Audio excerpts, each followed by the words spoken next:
Alright, how's it going everybody? We are here today for the multi-block build video for the large fermenter multi-block. And this one is going to require a heater. You can have multiple of them. I'll explain when I get into the build here.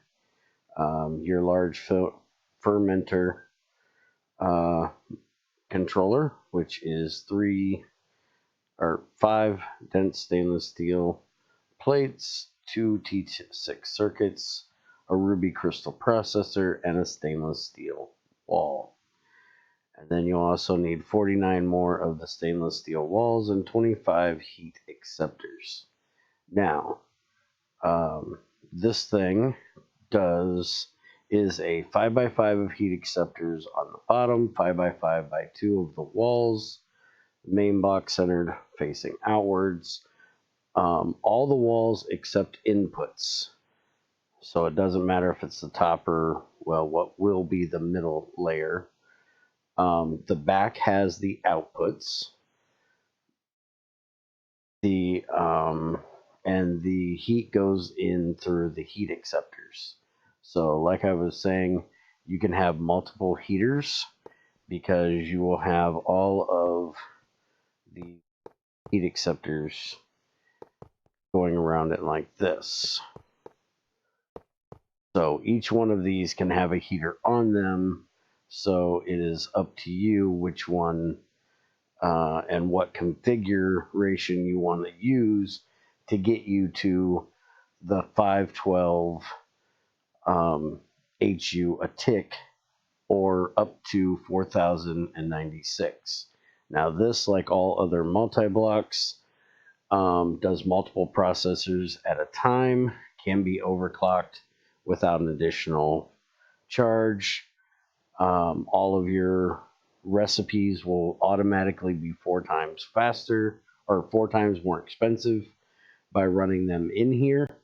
So a recipe that says, say, takes 16 heat units a tick will automatically take 64 in this machine. And that would be your, that would run just as fast as a 16 in another machine. So you want to upgrade it at least to like the 512, which is the power that it can take on the minimum side normally. This one says 1 to 4096. I'm going to say something to Greg about that because usually these multi-blocks are a minimum of 512.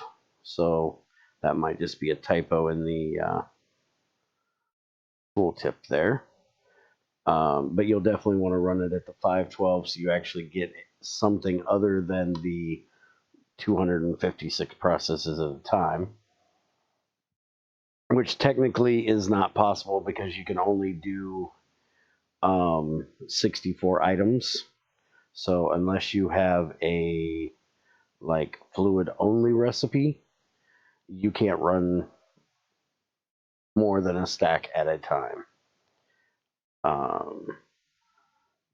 So let's get this thing built. So we need a 5x5. We have a 3x4 at the moment. Take this out. 5, 4, and there we go. That's 5. So like I said, any of these, including a large heat exchanger, can go underneath, and each block will take in power. This, unlike most of the other ones, cannot run with a automatic off switch. The heater will not be shut off due to the heat acceptors. So I have one on here now that I was using for testing, but it does not work. So you will need to set up some other advanced redstoning to tell this thing when to shut off of power. Now, after that, we need to come up here and we need 2 layers of these walls. It is completely filled. There's no gap inside of it. And as I said, right there are your outputs, fluid being the bottom and item being the top. They are automatic outputs, so you don't have to worry about pumps or conveyor belts or any of that kind of stuff. They will just automatically output for you. And we give it a whack, and you'll see structure is formed. So that is your fermenter right there. Like I said, you're going to want to go with a minimum of HV heater to get you your 512.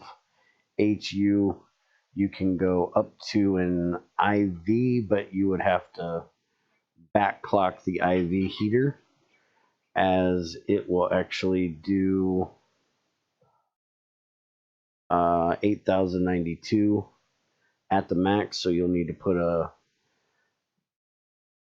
switch on it that lets it only run at half power if you wanted to go with that, or you could even do the large heat exchanger if you chose. So there you go. There is your large fermenter. Hope you guys enjoyed. If you have any questions, let me know, and I'll be glad to answer them the best I can. Have a good one and take it easy.